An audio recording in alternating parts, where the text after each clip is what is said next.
Hello, YouTube.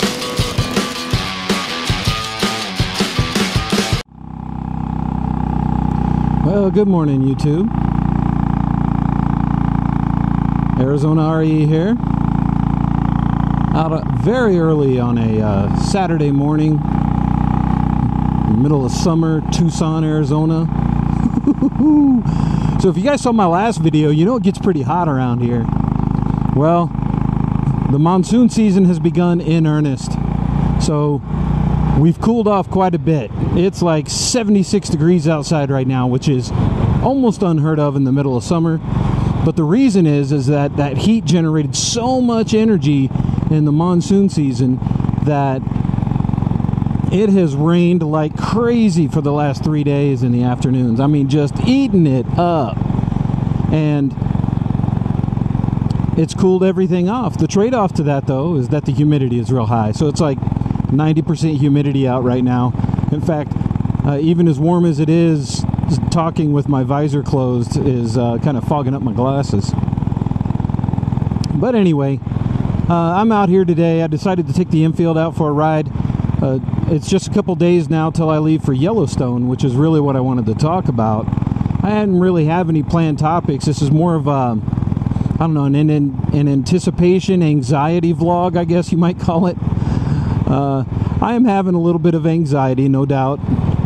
This is, it's exciting. It's very exciting. And the Yellowstone trip, for those of you that don't know, I will be participating in the Yellowstone 2016 ride with XXX Deadhead, Sean Smoke, gosh, there's so many others.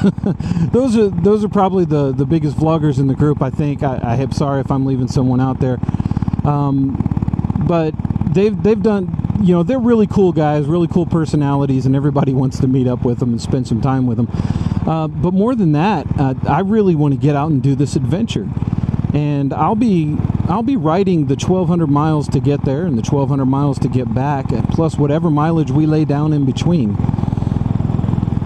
And I just got back from a week in San Antonio, and I didn't get to ride out. That was all business. So I flew up San Antonio. I wasn't able to ride a motorcycle for like 5 days straight. That was sad. It was so sad. And I mean, I also miss my family too. But I did get to Skype with the kids. That's a whole other thing. So the point is that this last week that I had anticipated in my planning and everything, that this week was going to be, you know, some shakedown rides on the bike and you know, doing the 6,000 mile service on my Tiger and getting all that stuff done. Now I have to kind of squeeze it in this weekend. And, you know, that's kind of not how I wanted to do it. I have to go to work for a couple of days at the beginning of this week. So I'll probably take the wife's bike to work while I have the Tiger in adventure mode, setting it up for adventure mode. Oh, here's some debris in the road up here. Yeah, that water was ripping right across the road, I bet. So anyway, you know, there's a little bit of trepidation. This is easily going to be the longest ride I've done by myself. I've done some motorcycle tours and camping trips, overnighters, even a week up in northern Arizona touring around. But you know, this first gulp of 1,200 miles, then spend 3, 4, 5 days in the park, and then 1,200 miles back. The to and from I'm doing on my own. I don't think there's anyone else coming from Arizona, and anybody else that's coming from an adjacent state I think is using a different route. So yeah, you know, it's really about self-dependence and planning, and I really don't have a problem with that. I've got a good bike. It's a new bike. It's only 6,000 miles old. I'm not too concerned about breakdowns or anything like that. The tire size can be a little weird on that bike because it's an adventure bike, so it's kind of got the bigger front wheel, but I'm using touring tires on it. So the touring tires that are on it, the Michelin PR4s, they don't typically come in those sizes, so usually it's a 2-week wait wherever you order them.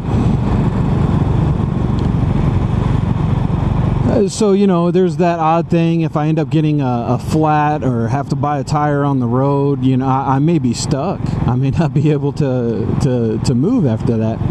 So I've looked at some insurance, some vacation insurance, and also for my trip, just planning for my trip, some of the things I'm trying to take care of beforehand are things like calling my credit card company and my bank and letting them know that I'm going to be using my debit card and my credit card out of state, so that they don't lock it up and like lock it up on a weekend when I can't seem to get a hold of anybody to unfreeze it. Making friends with my insurance company, making sure that my roadside rescue is going to be available to me, and that they're aware that I'm traveling. So, you know, just to make sure those things are covered, because yeah, you'd hate to, you know, find something out, you're on the road 50 miles from nowhere. Yeah, sorry, we're not going to send a tow truck for you. That would suck. I've got my route scheduled and plugged into my GPS. Well, a friend of mine's GPS that I've hooked up to the Tiger. So yeah, I've tried to cover all the bases, and you know, the list is long, and I don't have it in front of me, so I couldn't actually recite everything that I've done. But yeah, there's some anxiety going along with that. That's a lot of alone time in your head to be riding on some of these roads. So the route I plan to take, I added an extra day to each end. Because number one, I don't want to be so rushed that I don't stop and look around. So my original plan was to try and drive 500 plus miles the first night, get up to maybe Beaver, Utah, take off from Tucson around 4 in the morning, 5 in the morning, try to get north of Phoenix before all the traffic wakes up and gets going. That was the plan. And then coming back, kind of the same thing, you know, leave early and ride late, and just do these each day in like 500 or 600 mile gulps. But instead, what I decided to do was add an extra day to each end of my journey here. And in doing that, I broke my days up into 300 plus miles a day traveling to and from up there. And that gives me time to make stop. Hello. All right. Thank you for looking. That gives me time to make stops. That gives me plenty of time to get to a location and set up where I'm going to be.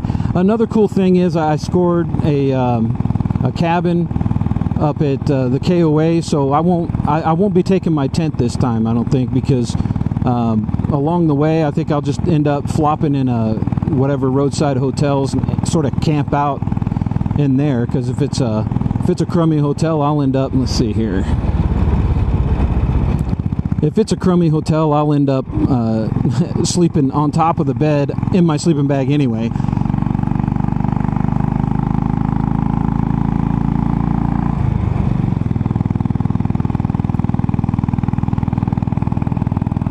But this way too, I can choose a slightly different route. So I was going to take I-10 up to 17, to take 17 to Flagstaff, then break off and go over to Page. And you know, now I can hop off the interstate when I get north of Phoenix, take 89 up, maybe go through Oak Creek Canyon, because now I'll have a little bit of extra time. And Oak Creek Canyon, for those of you that don't know, between Sedona and Flagstaff, is just, it's absolutely gorgeous. And it's absolutely gorgeous any time of year.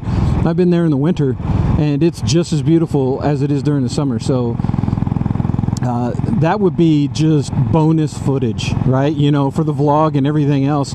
Maybe that'll be a breakout piece that I just do a music video for. Now, I can't imagine, with all the beautiful roads and stuff that I'm going to see, that Yellowstone's going to be even more crazy and majestic. But so by adding an extra day, I'm going to be able to take some alternate routes and then continue on Highway 89 after I camp out or land at a motel in Lake Powell there in Page, Arizona. Then I'll take off and I'll try to make it up to Ogden, Utah, to close out that day of riding. And then the next day would be my shortest leg. It'd be just at 300 miles, and that would take me up to West Yellowstone from Ogden. And if I do that, then I should hit town at a reasonable time, be able to find where my cabin is, and then maybe even dump some things out and, you know, go run up to the local store or the Walmart or whatever, and already have my stuff set up by the time most of the other motorcycle riders get there. I think Sean's bringing a couple people down, Giant Midget Moto and a couple other, I don't know if they're all vloggers, if they're not just all riders, from the Pacific Northwest. I think Triple X Deadhead, obviously he's going to have Gabe with him, and a couple other people from the Bay Area. I think, if what I remember right from everybody's profile on the Facebook page is correct. And then we got people coming from Canada, we got people coming from the East Coast, we got people coming from Texas. So it's going to be exciting to meet all these folks. But that's part of my trepidation, guys. I know that it seems like since you're a vlogger, you're obviously an extrovert in some sort. And I suppose that's true. You know, I'm also a musician, and I have a certain bit of swagger when I'm up on stage, and never really nervous to be in that position or be on. But there's other things, you know, there's other things. Everybody has different writing abilities and writing styles, and not only that, but as much as I want to go and do Yellowstone with these guys and meet these vloggers, I don't necessarily, this is hard to say, and I don't want it to sound, you know, shitty, but I don't necessarily want to make it like a motovlogger meetup. You know what I'm saying? I want to be there with everybody. I'm happy to ride with everybody. But at the same time, I really want to enjoy Yellowstone. I really want to enjoy my adventure. And you know, I've seen this happen on other occasions. And these guys, you know, Triple X is pretty laid back. And I'm pretty laid back when it comes to this stuff, too. Man, I like to stop and take pictures. I like to stop and take pictures of my bike. I like to stop and learn a little history about the area I'm in. I like to stop and do all that stuff. And I would hate to get in a point where staying with the group is more important than enjoying the adventure, you know, and enjoying the area. You know, so this scenario I've worked out in my head is, you know, everybody wants to ride from West Yellowstone to East Yellowstone, and you know, that's like a 6-hour journey, which puts you coming back 6 hours later to get back to the campground. So that's 12 hours on the bike, and I can probably do 12 hours on the bike. That bike is really well equipped.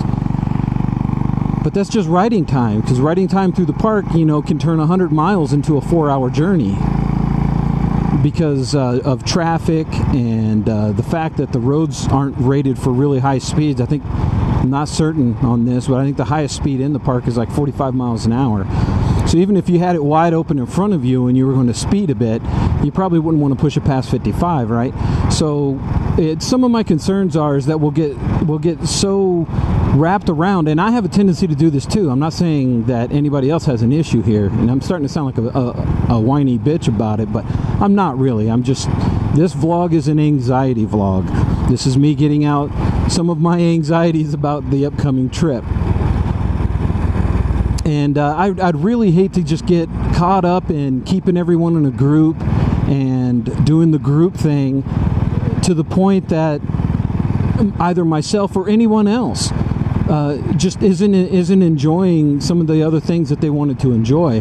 Because aside from everyone else's company, I wanted to enjoy this trip for myself. You guys already know I like camping, and I like riding my motorcycle to cool places and learning about them. So I'm hoping with a group this big, I think ultimately there's going to be about 20 people. And I think with a group that big, I'll probably find a couple of people to jive with that are sort of the same mentality as me. And hopefully, you know, we'll be able to do a couple of group vlogs together. But then the rest of the time, we just enjoy each other's company when we're off the bike. And when we're on the bike, we're off exploring. And that's what I'm really looking forward to. You know, there are some things I'm going to go out of my way and bust my ass and wear myself out to do. So for an example is just outside of Yellowstone is Beartooth Pass. It's one of the highest, tallest paved roads in North America. One of, I'm told there's others, but I think it's close to the tallest. I don't know, 11,800 feet, something like that. anyway, the road itself is pretty treacherous, I guess.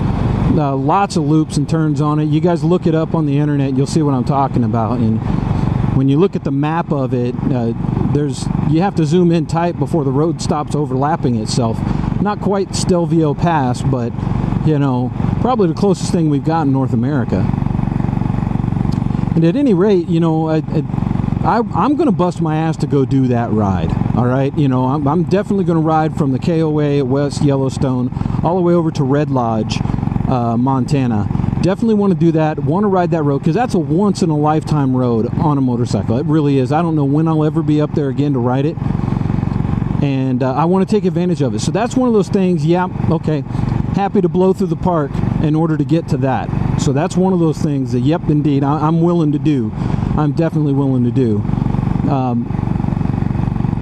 But, you know, there may be other things where I want to stop and read or look at something, or maybe just break off and take a nice picture, you know, where maybe the rest of the group wants to keep going ahead. And I don't think anybody here is going to feel that regimented about this. And that's what I'm hoping, you know, that no one feels like it.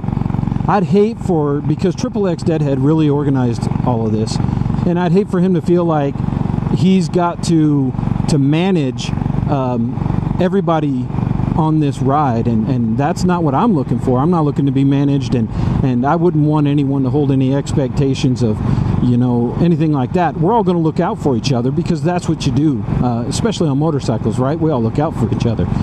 So we'll definitely be looking out for each other and maybe doing a head count at the end of the day. And obviously if someone needs help, we're going to stop. But yeah, you know, I guess I'm trying to manage my own expectations between, you know, trying to work together as a group to have a good time versus the things I kind of want to do on my own. And I don't know, I've thought about maybe, depending on how it all plays out and when everybody wants to go do Beartooth versus, you know, the Geyser Alley and all that good stuff, how I will squeeze in some me time in there. And I know I've heard Sean talk about this a little bit too, that he really didn't want to be plugged in and doing group vlogs the whole time, because sometimes he didn't get to really narrate his own thoughts. All right, and I even think a lot of his viewers even commented on that. You know, they really wanted to hear him monologue his thoughts on a lot of things. So I think we're all of a similar mind when it comes to this. I'm pretty sure. So I'm putting this out there without having really discussed it with the rest of those guys, but I have a feeling they're all thinking the same thing. And you know, I heard Sean kind of talk about this a bit, and you know, he's already done 2 of these big meetups with Triple X, these summer meetups. And even he has expressed, you know, some of these same thoughts. So I don't think I'm too out of pocket on this. I don't think I'm too out of line. I don't mean to sound like a crybaby or anything. Not at all. I'm looking forward to meeting everybody. I'm looking forward to having fun on this trip. Like I said, that's the biggest thing for me.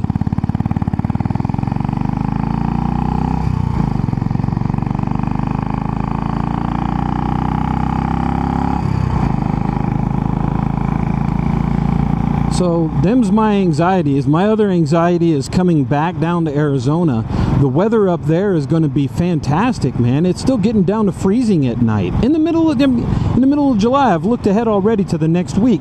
It's like 35 degrees at night and 70 degrees during the day. So that's very rideable weather. And I have not this jacket, but I have my touring jacket, which is a 3-season jacket. And I've got, you know, some rain gear to take along, but I've even looked at the extended forecast, and only a couple of days throughout Yellowstone did they call for more than a 20% chance of rain. So the weather is looking like it's going to cooperate, and that's really exciting. My issue is on the back end. I'm leaving early here this week from Tucson. I'll be north of Phoenix before all the big heat kicks in, you know, the 100+ temperatures. So, and then by that point, I'll be up in the upper elevations in northern Arizona, and I'll be relatively, you know, acclimated. So I'm not too concerned about that, but what I am concerned about is my return trip. As I'm closing out my day, I'll be closing out my day each day in the hottest part of the day.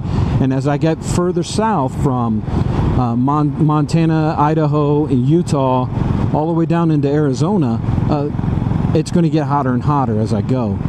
Plus, the turbulent season that is monsoon season down here in Arizona, I'll be closing out my day right when these wicked storms are kicking off. And as you guys well know, I'll ride in nearly anything, right? Sub-freezing weather, I'm good to go. Unless there's ice on the road, I'm good to go. Rain, not afraid of it, right? Fog, yeah, slow down, take it easy, not afraid of it. But the torrential downpours and the lateral 60-mile-an-hour winds that you get with monsoons, no way. We had one come through town just the other day that dropped 1.5 inches of rain on one neighborhood in just a little under 10 minutes. And it flooded the entire neighborhood. I mean, just, you don't want to be riding through that when it hits. Simple as that. I would be riding along like this 1 minute, and the next minute, the water would be up to the top of the tank. That is not an exaggeration. There, I'll post a little video here up in the corner for you to find. That's from the other day.